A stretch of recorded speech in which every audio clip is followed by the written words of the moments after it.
Martín es investigador, extensionista en economía del INTA, de la Estación Experimental INTA Manfredi, Córdoba, es profesor universitario en la Universidad Católica de Córdoba, es licenciado en Administración Rural, tiene su maestría en Integración Regional, temazo que seguramente vamos a escuchar en esto de agregar valor y lograr regionalización de las cosas. Tiene un montón de otras cosas, está terminando su doctorado, pero otro tema que me encantó en tu currículum es especializado en temas de entorno macroeconómico del sector agropecuario pampeano, con especial estudio en cadenas agroalimentarias y agroindustriales. El bio puede andar también, ¿no? ¿Cómo la ves esa? ¿Seguro? Sí. Vamos a comentar algo de eso también. Bien, y ahora sí, señor director, le voy a pedir el testimonio de Marcela Stangento, ¿no? ¿Lo tenemos ese o es el de Eduardo Reinero? Eduardo, ¿eh? Marcelo, bien, Marcelo Stañeto. Buen día, soy Marcelo Stañeto, propietario de la inmobiliaria Stañeto desde hace 32 años y miembro de la Cámara Argentina de Inmobiliarias Rurales desde el año 2011. Desde chico advertí que todas las cosas que realizaba en grupo me gustaban. Jugar al rugby, jugar al fútbol, al vóley, estaba bueno. Cuando me invitaron a formar parte de la Cámara Argentina de Inmobiliarias Rurales, no vacilé un segundo en aceptar. Y comprobé en cada encuentro o reunión que participé de sentirme muy acompañado de gente amable, honesta, cordial, respetuosa, en una palabra, gente confiable. Por eso abogo y brindo por realizar cada vez que se pueda, actividades grupales y no en forma individual. Y para que esta Cámara, con toda la gente buena que tiene, pueda crecer en conocimiento y como buenas personas para poder aportar a la comunidad, a toda la gente que nos necesita y poder darle un muy buen servicio desde nuestra experiencia y con todos nuestros conocimientos. Muchas gracias y saludos para todos. Muy bueno, ¿eh? Muy bueno. Y de nuevo aparecen valores, ¿eh? Cada vez que uno escucha todo esto, ¿no? El trabajo en equipo, de nuevo el jerarquizar, el pertenecer, etc. Bien, le agradecemos mucho a Marcelo, que seguramente capaz que nos esté viendo desde sus pagos. Y ahora sí, Martín, todo tuyo, te dejo el micrófono. Vamos, mostrarnos escenarios. Tenés que levantarnos el ánimo, ¿no? Bueno, eso no creo, pero nos vamos a divertir. Bueno, gracias por la invitación a la Cámara, encantado de estar compartiendo este espacio. Yo, entre otras cuestiones, soy economista jefe de INTA, pero no vengo a transmitir la visión institucional, ni mucho menos, vamos a separar los tantos. En todo caso, voy a compartirles la visión de alguien que sigue la economía hace varios años, que está puntualmente desarrollándose en el sector agropecuario, y de ahí tratar de tener una mirada estratégica yendo de lo general a lo particular, repasando las cuestiones estructurales y después haciendo algunos comentarios respecto de la coyuntura. En un país que, no digo nada nuevo, sí planteo de que tiene muchas ambigüedades, lo que se planteó al comienzo, de que es en buena medida una economía con freno de mano. Debe haber pocos países en el mundo, pocas economías en el mundo que tengan un gap de crecimiento tan reprimido como lo tiene la Argentina. Si a la Argentina por alguna razón en las próximas décadas, si le alinearan 2 o 3 planetas, 2 o 3 variables de incentivos económicos, la Argentina puede tener un sendero de crecimiento extraordinario con uno de los drivers fundamentales que tiene que ver con el campo, ¿no? De eso no hay ninguna duda y soy medianamente optimista respecto a eso.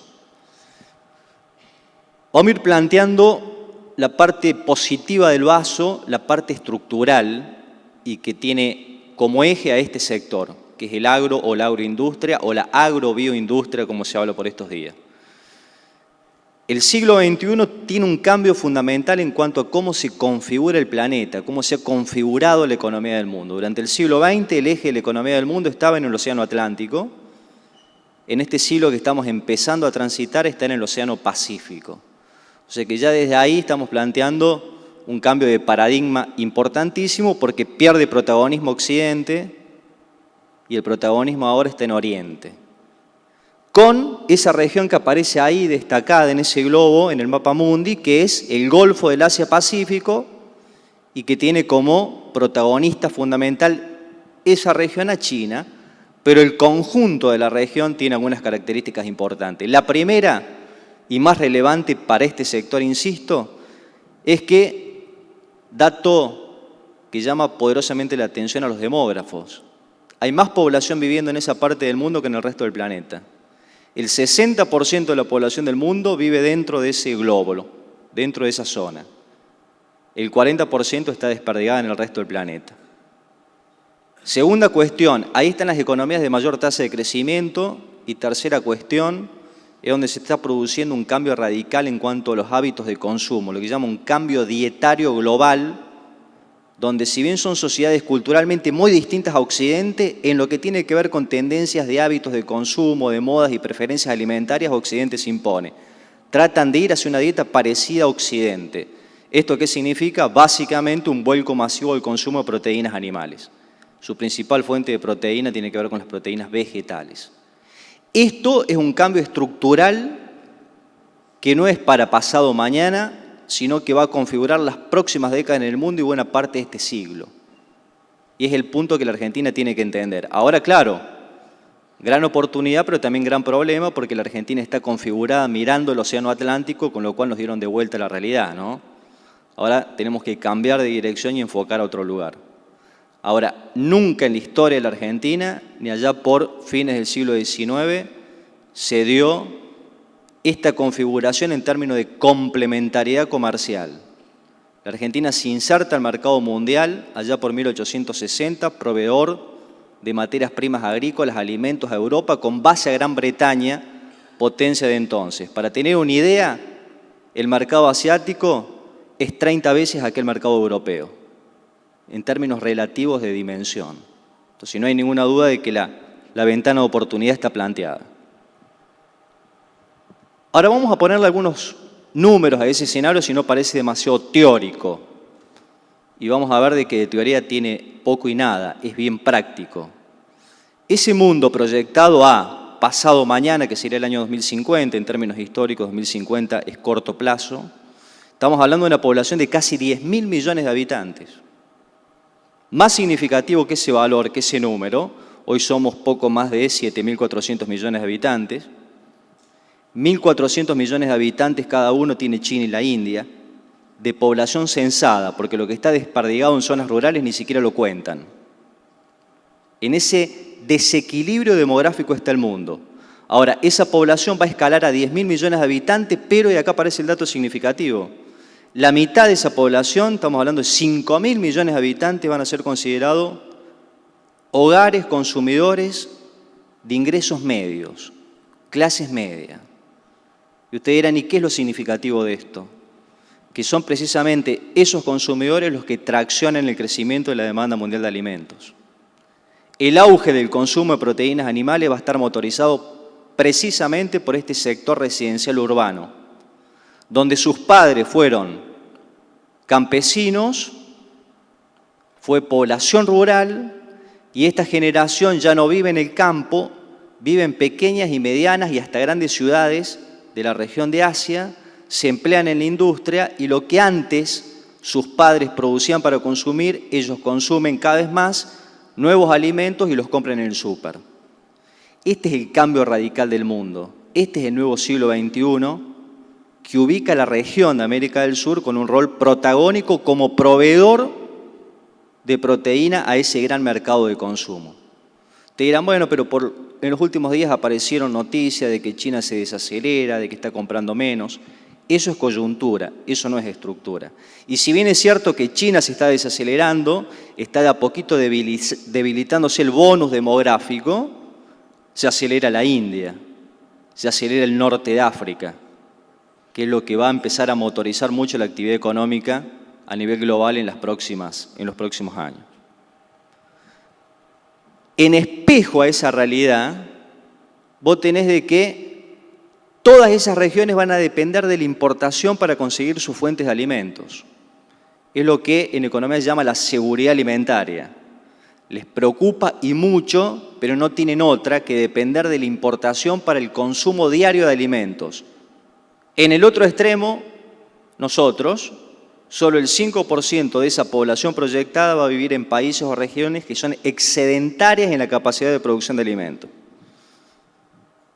Ahí está Sudamérica, y ahí no digo nada nuevo con esto, ahí está la Argentina, que tiene una enorme capacidad potencial para alimentar el famoso dato este, que ya es célebre, muy conocido, de hasta 400 millones de habitantes, en el cual estamos jugando, y muy poquito, y más jugando en feed más que en food, ¿no? Que es el cambio que tiene que hacer la Argentina. La pregunta que surge en esto no es menor, y es si frente a semejante demanda proyectada el mundo va a poder responder en términos de capacidad de oferta. Si la producción agrícola mundial va a poder crecer al ritmo de la demanda, y la respuesta es que por vía de mayor área no. La agricultura en el mundo va a tener una restricción de crecer en superficie. Ya este es un dato que a ustedes como Cámara le tiene que interesar, porque la tierra va a ser en las próximas décadas un recurso escaso y caro a nivel global. Ni que hablar en zonas que tengan alta aptitud o alta productividad para producir proteínas que el mundo va a estar requiriendo. Entonces, si no vas a crecer en área, ¿en qué vas a tener que crecer? En productividad, en eficiencia, en incorporación de tecnología. Y el mundo va a disponer de este driver, va a disponer de oferta tecnológica, y acá aparece la otra muy importante buena noticia, y es que estamos atravesando, generacionalmente somos privilegiados, una revolución tecnológica, la cuarta en orden de los que ha transitado la humanidad, y que tiene al sector agropecuario como uno de los sectores protagónicos de desarrollo tecnológico, lo llaman las AgTech. Es la revolución tecnológica 4.0 o el agro.0, basado en la robótica, en la inteligencia artificial, en el uso de drones, de sensores. Esto va a cambiar el mapa de la agricultura mundial en los próximos 10 años. Lo que vamos a ver en materia de biotecnología, lo que vamos a ver en materia de biología sintética, ni siquiera lo sospechamos, ni siquiera lo podríamos imaginar ahora. Y esto es parte de la realidad. Y otras tecnologías que no son novedosas, pero que el nivel de adopción, por lo menos en Sudamérica, todavía viene relegado, tiene que ver con el riego complementario. Argentina es uno de los países, de las regiones del cono sur que tiene todavía un margen muy importante de incorporar mayor superficie con riego complementario, por aspersión, por goteo. Yo trabajo en una estación experimental de INTA que es Manfredi, que es sede del Programa Nacional de Riego y que viene probando desde hace más de una década el riego por goteo en cultivos extensivos con resultados muy positivos. Bueno, todo esto forma parte también de elementos que mejoran el valor del activo campo, ¿no? Mejoras en términos de tecnología. Ahora, ustedes dirán, todo muy lindo, pero para esto hay que ganar plata. Si no aparecen los incentivos económicos, si no hay rentabilidad, vamos a seguir en el mismo pozo. Entonces, miremos un poquito una de las variables que explica la renta agrícola en el mundo, y que son los precios internacionales. El escenario de precios que nos está dando el mundo está representado en esa gráfica. Estos son datos de FAO, son índices de precios reales. Lo que ustedes tienen ahí es esa línea naranja, es el precio internacional promedio ponderado de los alimentos en el mundo desde la década de 1960. Y fíjense en dónde estamos hoy. Hoy el mundo tiene máximo precios históricos reales para los alimentos en un escenario internacional complejo, inestable, que transitó en lo que va de este siglo ya varios cisnes negros. El ataque a las Torres Gemelas apenas inició el siglo, en los Estados Unidos, que cambió el mapa de la seguridad aeroportuaria y buena parte de la geopolítica. La crisis financiera internacional de Lehman Brothers, la crisis de las hipotecas, que inicia en Estados Unidos, se propaga a Europa y de allí al resto del mundo. pocos años de aquello se produce la pandemia COVID con epicentro en China y se dispersa rápidamente como un reguero de pólvora al resto del mundo y la política pública termina determinando un confinamiento global de 2 años de la sociedad en el mundo entero. Y cuando empezábamos a asomar la cabeza de aquello se produce la invasión de Rusia a Ucrania en códigos de la Segunda Guerra Mundial, que le pega de lleno a 2 sectores de actividad, que es el sector energético y el sector de los commodities agrícolas. Y los cisnes negros van a seguir. Vamos a tener probablemente muy malas noticias en el corto plazo por el lado de China. El gobierno de la República Popular China ya manifestó que al 2030 pretende resolver la integridad territorial y eso significa que va a resolver la cuestión de Taiwán. Resolvió el tema de Hong Kong, ahora intenta resolver el tema de Taiwán. Lo de Taiwán es bastante más complejo porque Taiwán representa la vieja China nacionalista que se separa de la China continental, que no quería saber nada de Mao Zedong, que no quiere saber nada del comunismo y que desde hace 40 años está en un proceso de apertura democrática y de reformas económicas. Eso va a ser el próximo cisne negro, que ya como está anticipado, ya de cisne negro tiene poco, ¿no? Pero le puede generar mucho ruido al mercado internacional. El otro dato interesante es que viendo esa serie de precios, vemos de que hay un antecedente. Estamos en máximo histórico, pero tiene un punto que puede compararse, y es ese pico que se produce ahí antes, en la década del 70, más específicamente en el año 73. La pregunta es, ¿qué sucedió en el mundo en el año 73 que hubo esa estampida en el precio de los alimentos? Bueno, básicamente algo muy parecido a lo que está pasando por estos días. Se multiplicó por mucho el precio del petróleo, crisis energética. A nivel global, el mundo entró en un proceso de estanflación, caída de actividad económica con suba de los precios, lo que se llama aumento de la tasa de inflación global. Hoy ese escenario se vuelve a repetir. Hoy el mundo está en un escenario de crisis energética desencadenado, entre otras fuerzas, por la invasión de Rusia a Ucrania, desacelerando la actividad económica, Estados Unidos en recesión, Europa va a entrar en recesión en breve, y con tasas de inflación que no se conocían desde hace varias décadas. Estados Unidos la tasa de inflación más alta de los últimos 40 años, 8% anual. La Argentina está cerquita de esa tasa en términos mensuales, ¿no? Hay que ponerlo en el contexto lo que al mundo le preocupa como tasa de inflación y la inflación que Argentina tiene. Pero lo interesante de este dato es que hizo el mundo para salir de ese escenario en los 70, y el mundo salió con políticas fiscales y monetarias duras. Y de este escenario el mundo va a salir de igual manera, con políticas fiscales y monetarias duras. Y cuando estamos hablando de políticas monetarias duras, estamos hablando de un dólar muy fuerte, de tasas de interés altas.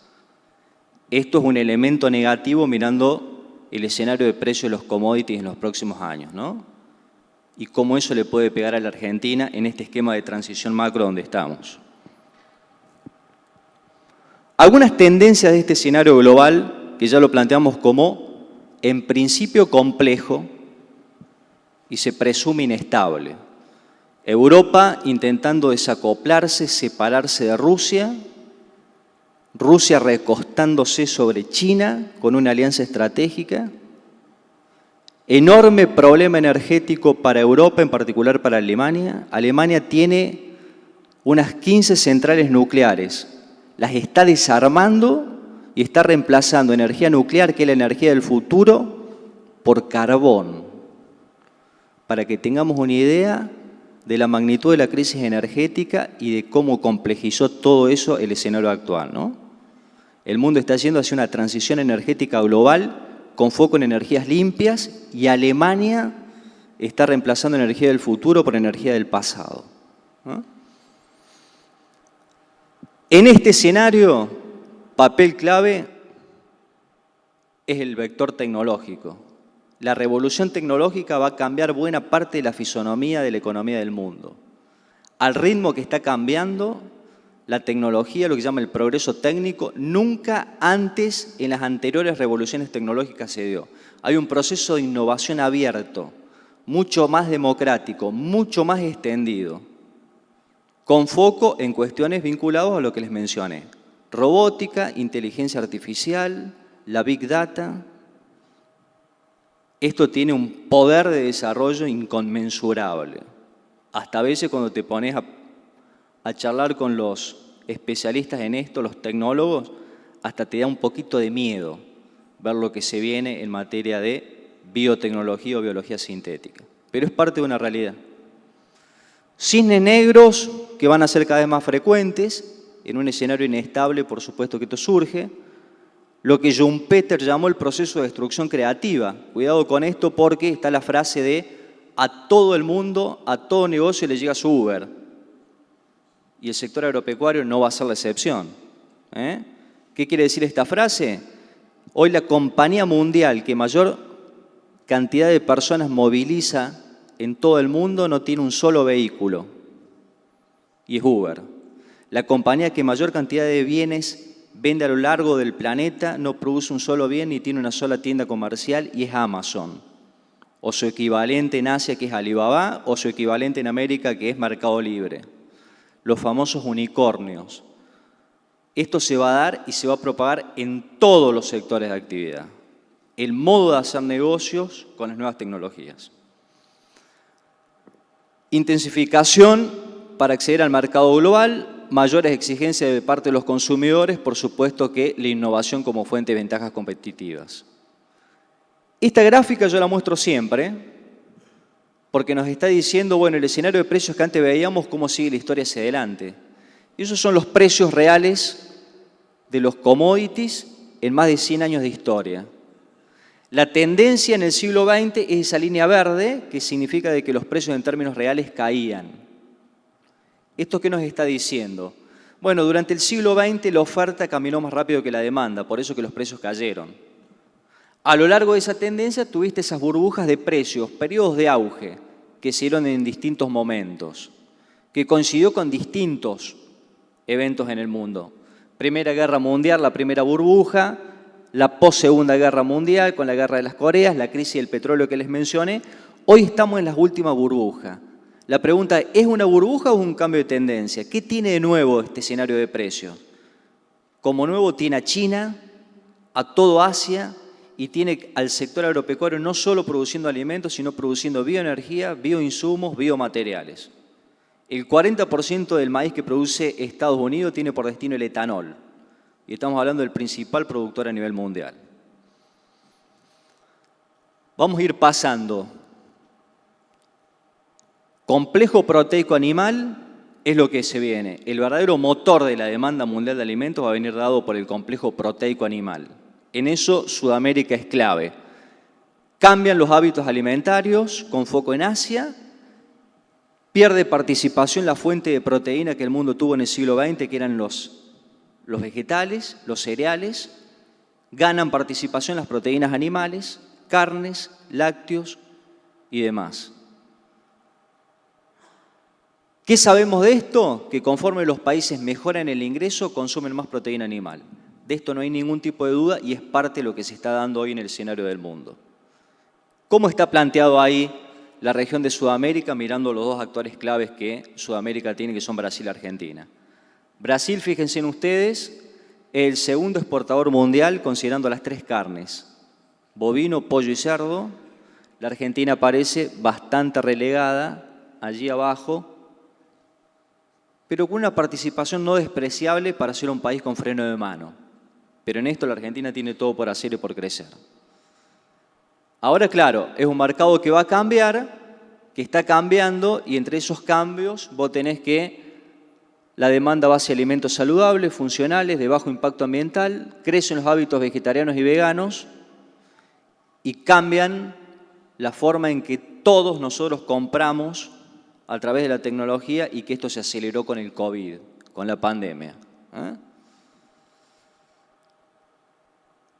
Acá está el conflicto de Rusia y Ucrania que les mencioné, lo vamos a pasar rápido, pero estamos hablando de que Rusia representa entre el 12 y el 16% de la producción mundial de petróleo y de gas. Entonces el problema es realmente grave y va a continuar, pero ahí está la oportunidad para la Argentina. Estos países en conflicto representan casi el 30% de la oferta de trigo, casi el 20% de la de maíz y casi el 80% de la de aceite de girasol. Quien me precedió le va a ir muy bien con el tema del girasol porque el mercado está fantástico. Y esto es la Argentina en maíz y en trigo. La Argentina es el tercer exportador de trigo y es el séptimo exportador, perdón, el tercero de maíz y el séptimo de trigo. Y estamos sin dólares. Lo de la Argentina es un caso esquizofrénico en realidad. En este escenario, que nos falten dólares. No hay ningún tipo de duda. Muy rápido. ¿Cómo siguen estos mercados? Volátiles, precio de la energía alta, commodities con factores alcistas. Tenemos un año todavía de muy buenos precios. Después, estos precios van a empezar a sincerarse. Lo que está claro es que el precio de los commodities no vuelve a ser barato en el mundo. No se vuelven a desplomar. Este es un punto para el sector agrícola a nivel mundial, pero para el argentino en particular. Esa soja de $120 en Chicago que se produjo en el año 99 y coincidió con el gobierno de la Rúa, no se vuelve a repetir. O los precios de fines de la convertibilidad. Yo siempre digo a modo de chiste que a de la Rúa lo único que le faltó es que no le arranque el helicóptero para irse, porque todo lo demás estuvo en contra, ¿no? Incluso eso. Ahora, claro, preocupa mucho el contexto de la macro en Argentina, preocupa mucho esto, cómo se está desacelerando la actividad económica y cómo se está acelerando la inflación. En el año que queda por delante, esto termina siendo más caída de actividad económica, más inflación, más devaluación del tipo de cambio. La Argentina va a tener que ir a un plan de estabilización de shock en el 2024 muy parecido al de la convertibilidad. Así ese esquema va a terminar yendo la Argentina en un próximo ciclo político y económico. En el mientras tanto vamos a tener una transición complicada que a esta altura del año próximo vamos a estar en posición de impacto. Agárrate fuerte porque el desborde inflacionario se va a hacer sentir. Y es parte de lo que necesita un plan de estabilización de shock también, ¿no? Que se produzca previo ese fogonazo para que el margen de tolerancia de la sociedad admita lo que se viene. Quiero repasar muy hacia el final los datos que creo que son más importantes de esto. La Argentina está en un círculo vicioso, pero que es un ciclo agotado. De esto no hay ningún tipo de duda. Cuando levantamos un poquito la mirada y esperamos lo que se viene, la Argentina tiene desafíos por delante. Primero, el de retomar el crecimiento. Transitamos una década de estanflación, sin crecimiento con alta inflación. Hay que salir de ahí y no hay margen para seguir quedándose ahí. Lo tenés que hacer con un plan de estabilización que logre estabilizar los precios, recomponer reservas, pero además no puede ser recesivo porque tampoco hay margen social para que lo sea. Entonces tiene que ser un plan de estabilización expansivo, doblemente complejo para el gobierno que se venga, y va a tener que en el medio de eso atender un exigente cronograma de vencimiento de deuda, porque lo que el fondo no le está exigiendo a este gobierno, que sabe que no va a pagar, se lo va a exigir al gobierno que venga. Y hay que por lo menos pagar la friolera de $5.000 millones por año, con dólares que tienen que ser genuinos. La pregunta que cabe acá es, ¿de dónde va a provenir ese driver, ese vector que impulse la actividad económica y que genere ingreso de divisa? Hay tres sectores con capacidad real de generación de divisa: la minería, la energía o el campo. De las tres, la única que está en condiciones operativas ya para generar este ingreso de dólares es el sector agropecuario. Son el conjunto de cadenas agroalimentarias. Vaca Muerta necesita todavía 5 años de inversiones muy fuertes para que empiece a mover la aguja. La minería no tiene mucho más recorrido de lo que ya viene siendo en este contexto. Así que no hay ninguna duda de que el aliado del plan de estabilización que se viene en Argentina pasa por las exportaciones del sector agropecuario con foco o con base en proteínas animales. Hoy, el campo con este freno de mano te está explicando de cada $10 que Argentina exporta, $7. Y estamos con freno de mano. Las cadenas agroalimentarias pueden exportar en los próximos 5 años $100.000 millones, haciendo muy poquito de lo que ya venimos haciendo, muy poquito más. Así que no hay ninguna duda de que el campo va a tener un rol protagónico. Muchas gracias por la atención.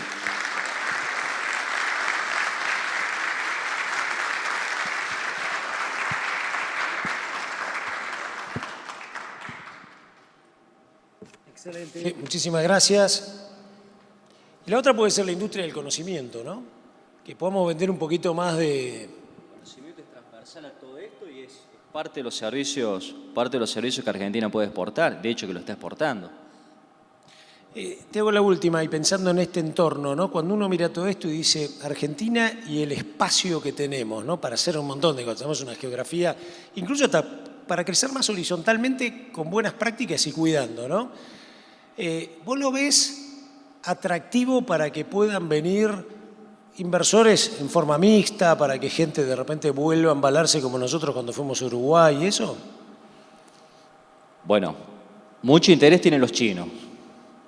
China compró por lo menos un tercio del continente africano en tierra.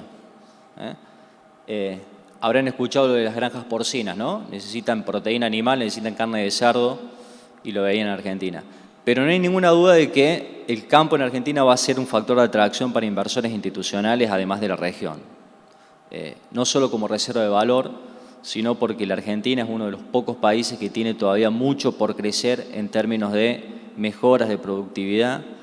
La ganadería puede mejorar muchísimo campo en zonas periféricas, eso los inversores lo saben, con lo cual yo creo que sí, que va a estar dado ese interés. Impecable, impecable. Rolo, en la última tenemos que hablar un poco de ganadería, muy bueno. Bueno, le agradecemos mucho a Martín Alfredo Gileta, gracias.